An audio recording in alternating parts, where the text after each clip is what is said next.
I leave everybody. you with the moderation. Thanks to everybody. Hi, Aaron. Hello, Alethea. Okay, thank you, Alethea. Aaron, it's good to have you here.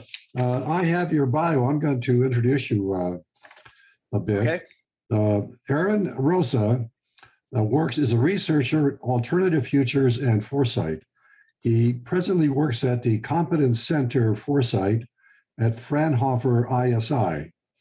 And he's previously worked at the Hawaii Research Center for Future Studies and with the UNDP in Singapore and Dubai. Aaron, is that sufficient? That is absolutely sufficient. Thank you very much. And his topic is a very long discussion, explanation. So I'll just give you the title, Modular Scenarios for Exploring Mission-Oriented Policy, Factor Trajectories, Actorness, and Interactive Methods for Developing Policy. Aaron, it's all yours. Okay, thanks a lot, William. Thank you, everybody, for attending. I will do my very best to keep this short and sweet in under 20 minutes. So yes, my name is Aaron. There's a bit of bio, which William has already done. I will jump right into it. I want to start with this idea that a couple of prominent futures in my own kind of formation and approach to future studies have left us with. First is by James Dater, which is nothing has a more tenuous use by date than images of the future, and that anything that seems absolutely obvious today can and certainly will become impossible and irresponsible in the next point in time. And also regarding used futures, this question by Sohail Inayatollah about have you purchased a used future? More importantly, is the image of the future, is your image of the future your desired future? Is it yours or is it unconsciously borrowed from somewhere else? I'm using this concept of used and then unused futures to kind of establish why we decided to approach the idea of modular scenarios. So used futures being something that's borrowed, possibly unconsciously, something that you and your organization haven't gone through the efforts of development and of personally exploring all the necessary things that go into scenario creation, and also something that has a use by date that can expire and can quickly become out of date. And I want to contrast that with this idea of unused futures. And by unused futures, there's a couple of concepts here. One is the kind of performativity of doing foresight without actually using the foresight of really bringing it into an organization's operations, of really, doing the work, but not using the work as a way of individual and organizational development. And then also the idea of unused futures in that there are multiple scenarios, probably more than ever before, being generated right now. And how do we take these scenarios and then hand them off to somebody else and say, here, use this? Again, even though you may not, and your organization may not have gone through the efforts of developing them. And the reason that this approach has become really meaningful and why we decided to look into how can we make these types of futures, these scenarios more useful, is part of the developments that are going on currently in the EU, where we see a very large adoption of foresight across EU governance, which is timely and wonderful. But what we're seeing and already started seeing a few years ago is that the number of scenarios being generated is expansive, and that these scenarios are, again, being handed off, being developed in one kind of context with one specific focus or a very broad focus, and then being given to other departments, other ministries, other governing institutions, or other organizations, and being told, here, use this. We made the scenario. It should be helpful to you. And so the majority of my talk will be kind of revolving around this idea of what is our proposal for modular scenarios. What do those include? What are the modules? And here is a very brief overview of those modules that I'll get into in a little greater detail. But again, the idea here is if we can kind of say scenarios should always have these modules based on some research that's been coming out recently in the literature, how can we provide some structure and definition of these modules that is then useful to the scenario generation process itself? And then how might we combine these modules to make scenarios more useful outside of the context in which they were originally developed? This work came out of this trigger project that I've been involved in it's an EU-funded project through the Horizon 2020 funding program. And this is where we started seeing, A, there are lots of scenarios and lots of interpretations of scenarios, and B, when we craft our scenarios, we need to have a consistent structure that is usable. A bit about the trigger project. Our work package within that project was to really develop scenarios for global governance, which at the time and still today is very complex and kind of a, the term itself has multiple uses and is being seen as kind of this floating denominator of what is global governance? Well, it depends on the context in which that term is being used. So our challenge was, how do we make that term useful when writing scenarios, specifically in this context of understanding what is the EU's possible role in multiple scenario settings? There's a bit more about the project at the website here. I will say that we had multiple groups working to understand better this concept of EU actorness, to develop these scenarios, and then also to look at how can we engage citizens in dealing with longer term futures and in providing some feedback to policymakers. That part of the project is still under development, and there's a lot more information about the tools that we're developing in this project. Sorry, a brief look at some of the partners here. So now let me go back and say a bit more about the scenario development process, how we engage in developing the scenarios, because that informs our structuring of the modules. The first part of really diving into the scenario development was this idea of selecting and prioritizing factors, and then examining the first element of the title of my presentation, trajectories. What is a factor trajectory? And within this process, as we look at the many different factors that have a role in understanding what global governance is and how it changes and shifts, the prioritization is focused on, well, where do we see the most uncertainty within these factors? Because those are the factors that we will take and explore that kind of cone of possibility. What is the range in which these factors in particular can and will, or can and may evolve over the time horizon? In order to do this and examine what these trajectories are, we use a process called the tetralemma process. This is a process that we've been developing with and toying with here within Fraunhofer, and it's been very useful as this kind of scenario development process tool that helps people broaden out that possibility space. We've identified certain factors as highly uncertain, but now we need to articulate, well, where exactly is this uncertainty? How broad is it? This particular process and the dialogues that are involved are very rich, but in essence, we use the tetralemma to explain and explore kind of a collective idea about these four areas. Yeah. So where does the group currently see this this element, this factor as projected? What is the common knowledge of the future possibility of this factor? What is a distinct and very almost oppositional possibility that the group itself can agree on is within the realm of understandability and maybe on the fuzzy edges of plausibility.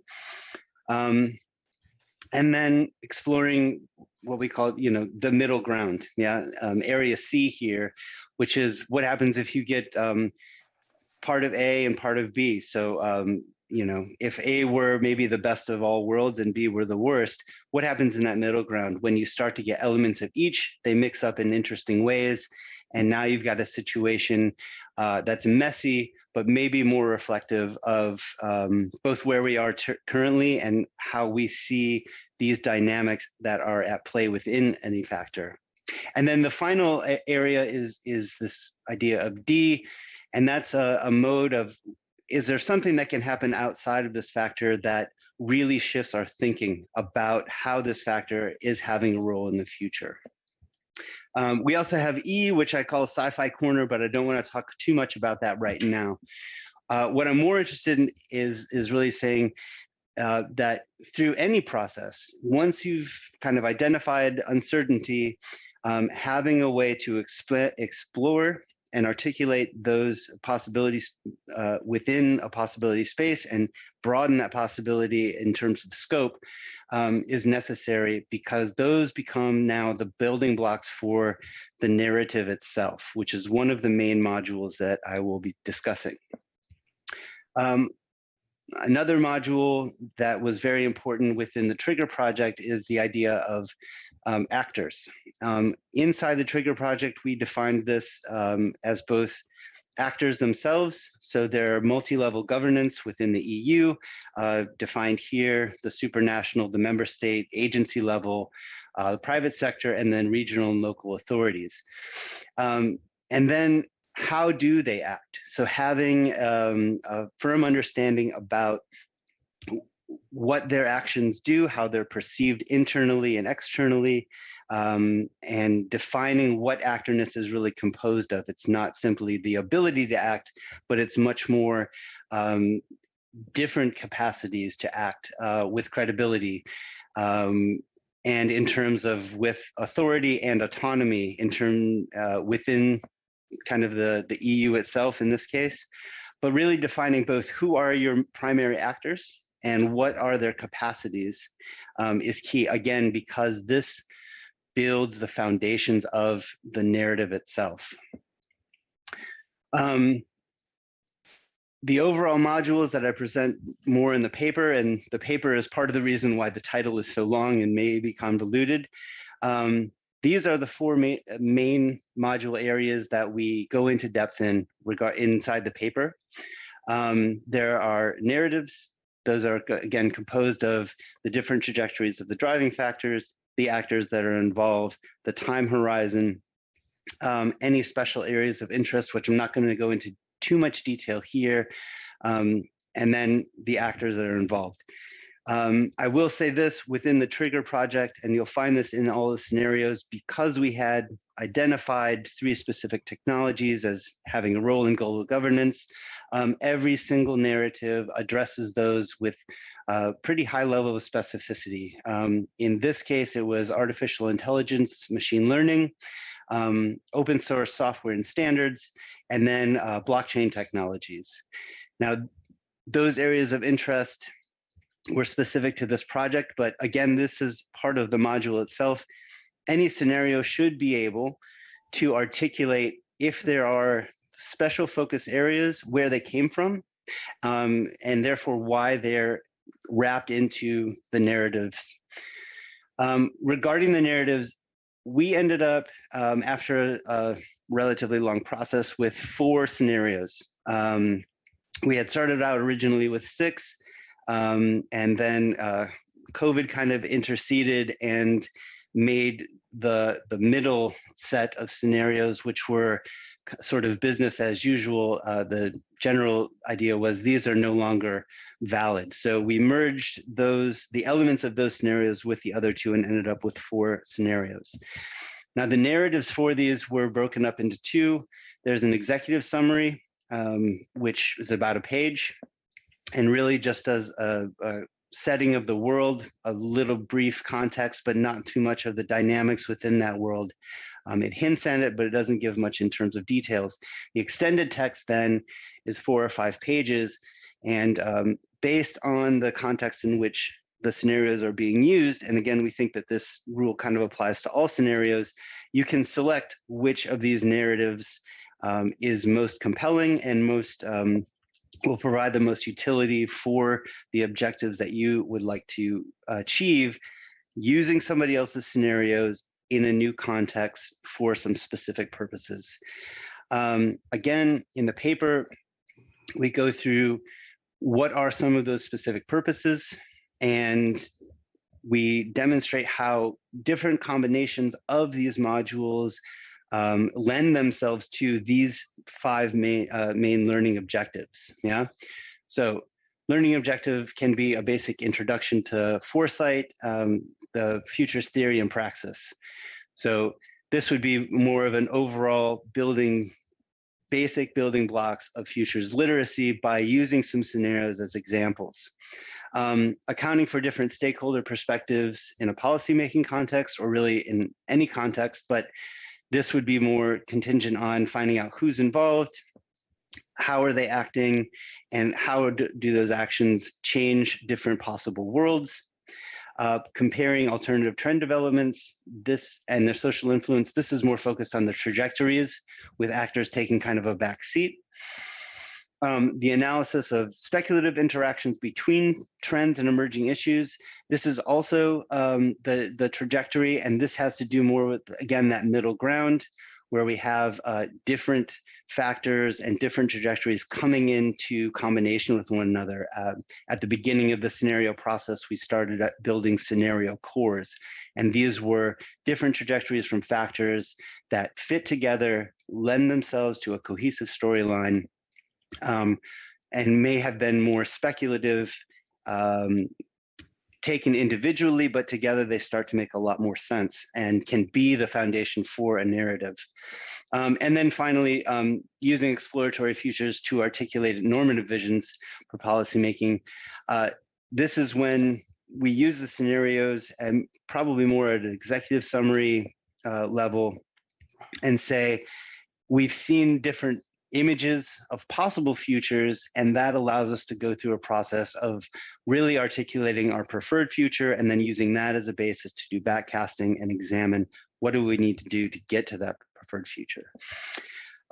Yeah, so a couple of case studies that are also in the paper and detailed how do these goals translate to praxis, which modules were involved. I will go through them really quickly.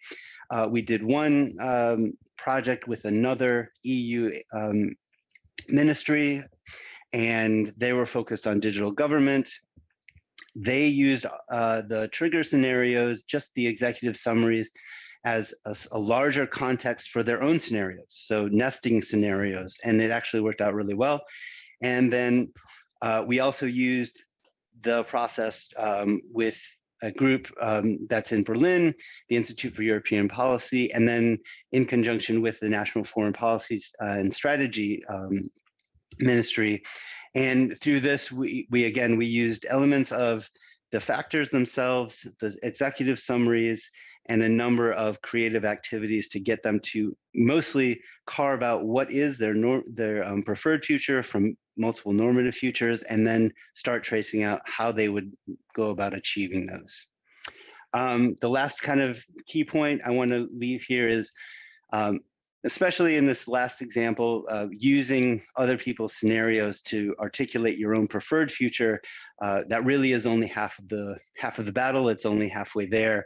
And it's really building the futures literacy and establishing institutional kind of foresight practice and perspective that will allow you to do the second half, which is getting to that preferred future. So I think I did it just in time, more or less. Those are the key points I hope you take away from tonight. All of these scenarios are available, and including the background information on the Actorness. That's all available at the Trigger website in the deliverables section. So used futures and unused futures. with the given glut of scenarios, we need to figure out a mode of taking these scenarios and making them useful in multiple different contexts, because that is where they might end up being used for better or for worse. So questions, answers? Let's do a bit of both. I see at least one person is present. Hi, Annette. Hi, can you stop sharing the screen? Absolutely. Thanks. Hey, hi. Wow, this is so apropos to something, what is now in the thought project stage, but hopefully we'll actually march towards scenarios. In terms of the actorness piece, and I'll definitely check that out. What I've been focusing on as in both as an evaluator and now more of a futurist is the future of advocacy, which has been renamed to activism, at least here in the US under the Trump administration. And, you know, it's quite a complicated set of actors, and it can include policymakers. You know, it's not necessarily limited to associations and private nonprofits, et cetera. It's institutions, organizations, communities, individuals, and one of the things is that I've been wondering is that as futurists, we don't really have a substantial knowledge base about actors. And it would make sense to put it here in the public foresight arena. And so I'm going to do my bit and do a workshop on this at the Futures Festival. As you know, what is advocacy? Who are advocates? What do they do? But but that aside, you know, because I would think that would be, in terms of co-creating a preferred future, you know, there has to be that broad-based social movement size way of engagement.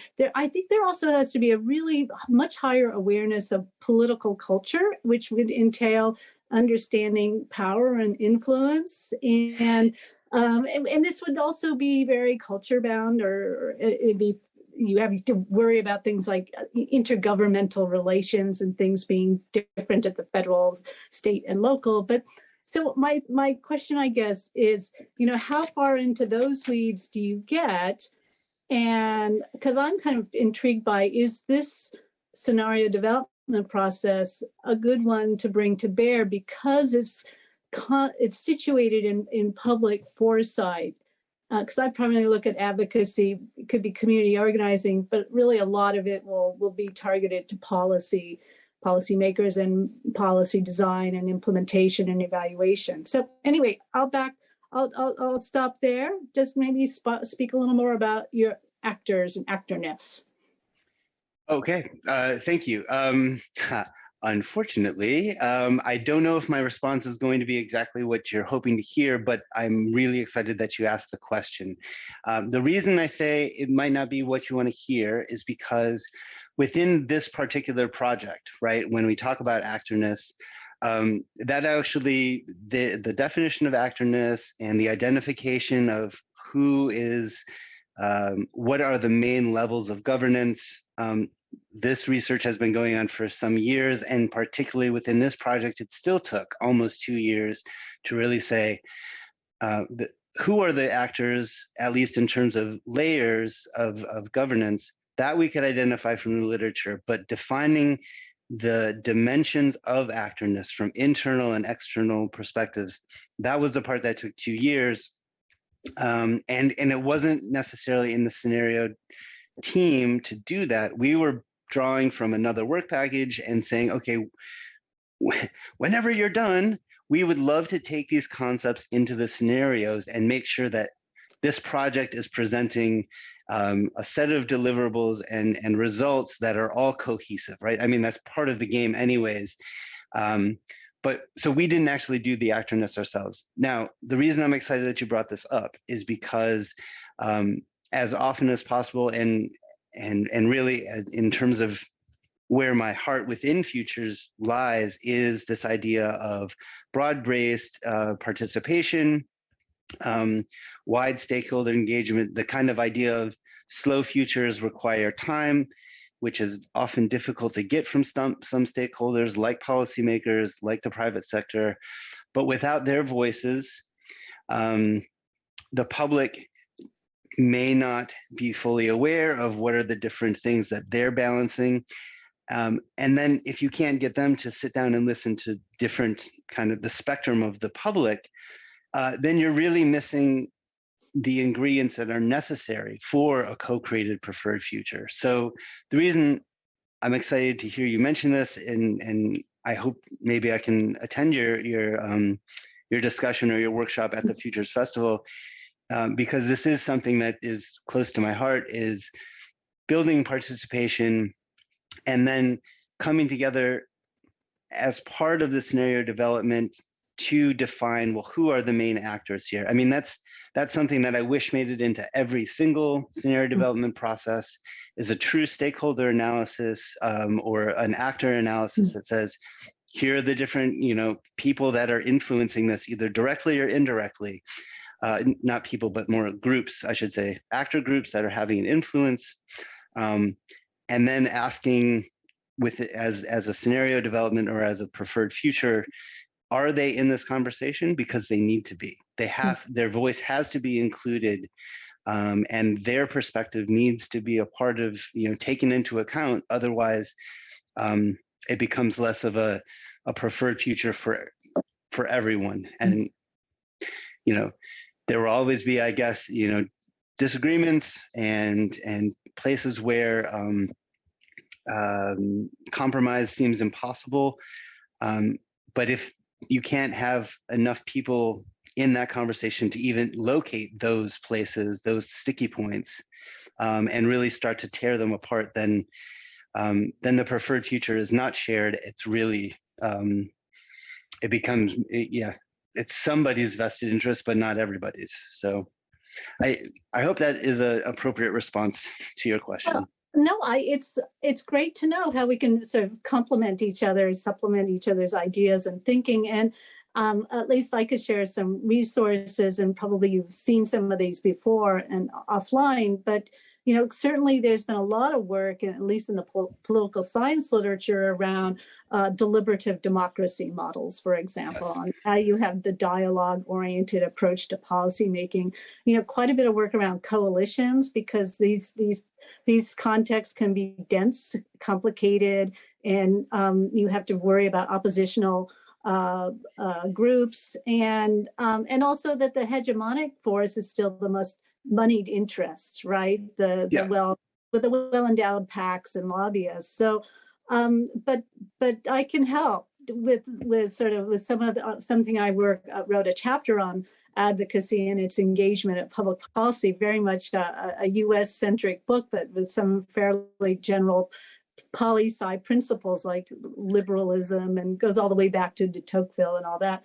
But I think that's and because my argument would be, as futurists, that we need to understand them, that they're already becoming a lever for systems change. Yeah.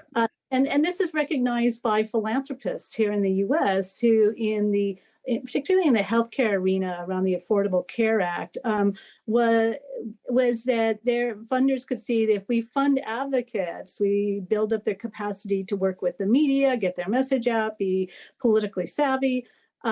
We can get them at the table. Instead of being on the menu, they're on the table, at the table, engaged in decision making, all the way through to the behind the scenes work of drafting rules and regulations.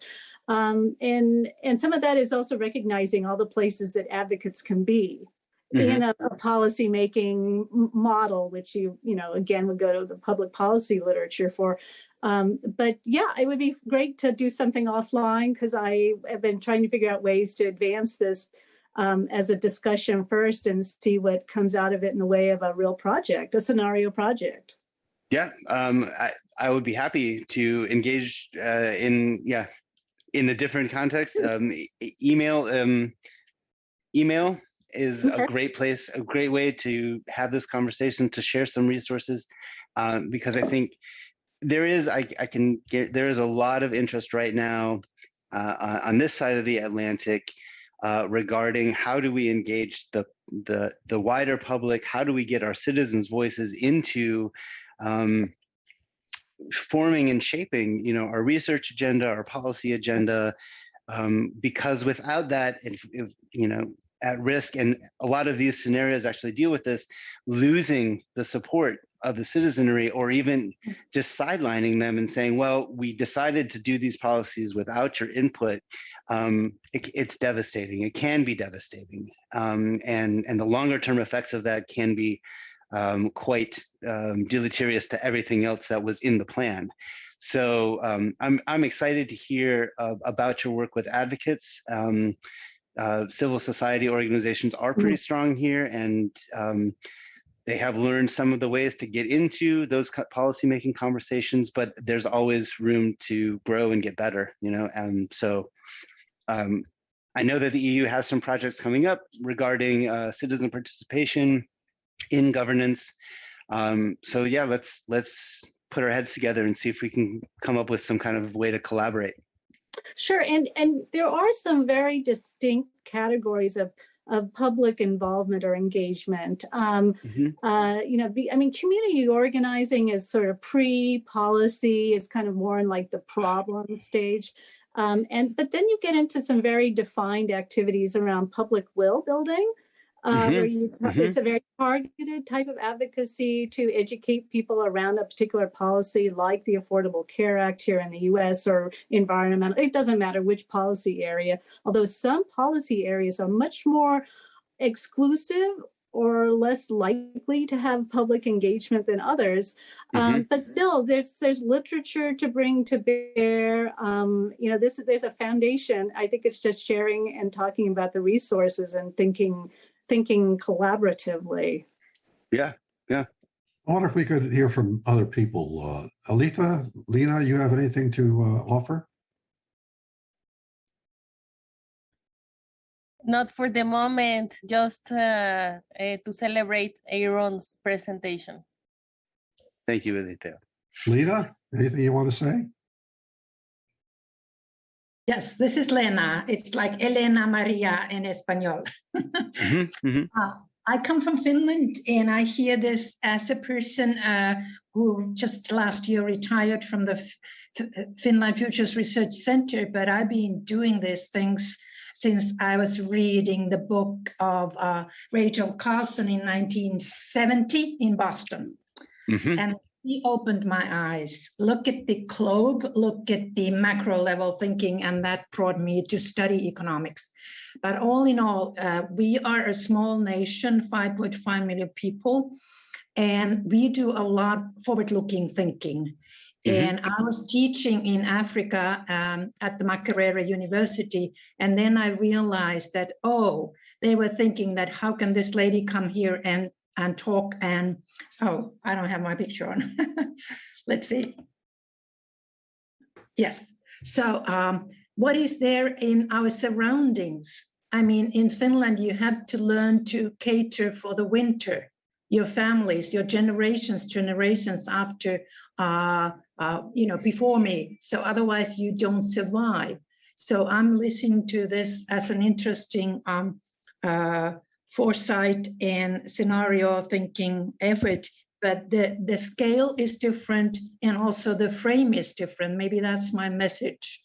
So we look, and I've been working and living in US, so I hear a lot of this discussion, so North American. Yeah, so first of all, absolutely, Finland is probably a leader in terms of integrating foresight into governance, and I think that the EU is attempting to look at different national foresight programs that integrate that, specifically within its member states. But the scale is right now all over the board in terms of how foresight projects are being called for and approached in terms of scenario. And I think when you say environmental awareness, being aware of what's around you, yeah, I mean, that really depends on the context and the group in which the scenarios are being developed. So to what degree do you ask them to look beyond their immediacy, because things that are happening in faraway places are impacting their daily lives, and it's not direct and it's not evident, but there it is. You know, who or who manufactured X, Y, and Z pieces of the infrastructure, and how did they get here? Where, who and where, and things like this. So the environment question is really, I think, difficult, but like you say, it's important in terms of saying, with regard to who's participating in the futures exercise, what do we pay attention to? What do we take up in our scenarios? And where do we limit ourselves? And when we do that, are we doing it consciously? And if so, can we explain why? And if it's unconscious, then somebody needs to, again, be able to provide that outside perspective and say, what about these things? They're not in your immediate environment, but they still are impacting your work, your life, those of your surroundings, things of that nature. Yeah, definitely. Yes, I agree that. And also this disease X, which we all had in our scenarios for many years. So yes. in hours that traveled around the world, I was planning to go to United Nations on the 6th of March last year. And the 2nd of March, I had first informal emails, don't come. And on Wednesday, the 4th, so the official notice came, don't come. So UN was closing. So that kind of drastic changes. So it's, I think it's needed to look forward, to do the scenarios and plan for the different alternatives, and then decide where to act. So definitely that is an issue. But the thinking, what we have also in Finland, so we have like all the inter-ministries are doing different things. They co-work as they work at the government, and even the Prime Minister's office is working with the research center. And when the Parliament is the first who had the Committee for the Future in 1993. That is because there were two professors in engineering, and they said, well, 4 years of a mandate at the Parliament is too short. We need to think of technology way beyond 4 years. And they were so strong in driving that. So officially, it became permanent, this committee, the year 2000. So it has generated a process nationally. And that's, again, back to the issue of scale. I mean, we know people, everybody knows people when we are so a smaller group, and those who are active and doing things. So I regularly get invitations to join certain meetings or seminars. And even the current futures report is generated now. They choose a topic or crucial topics, and then they invite people to join. And that's typical, I think, in a small country. Then again, if I go to the other side of the Baltic Sea, if I may talk, if anybody else wanted to. So when futures thinking started in Sweden, so that was the wife of Alvar Myrdal. So Gunnar Myrdal is known at least to people who studied economics. So they came back from the US, and at that time, Prime Minister was learning about the Club of Rome, and he asked her to do a feasibility study. So what is this kind of nation, Sweden? How do we do this strategic thinking, and what can we have as an institutional organization to do that? And she did that, and they found it in 1973 already. So they have an which is ongoing, but it's not, it's research-based and really top level, if you want to look into that, but it's not part of the academia. And then we had in Finland, Professor Malaska, who was also excited about the Club of Rome. He became, he was invited to be a member. So that was the year 1972. So he started getting all this information and global thinking and MIT, Jay Forrester's camp, camp.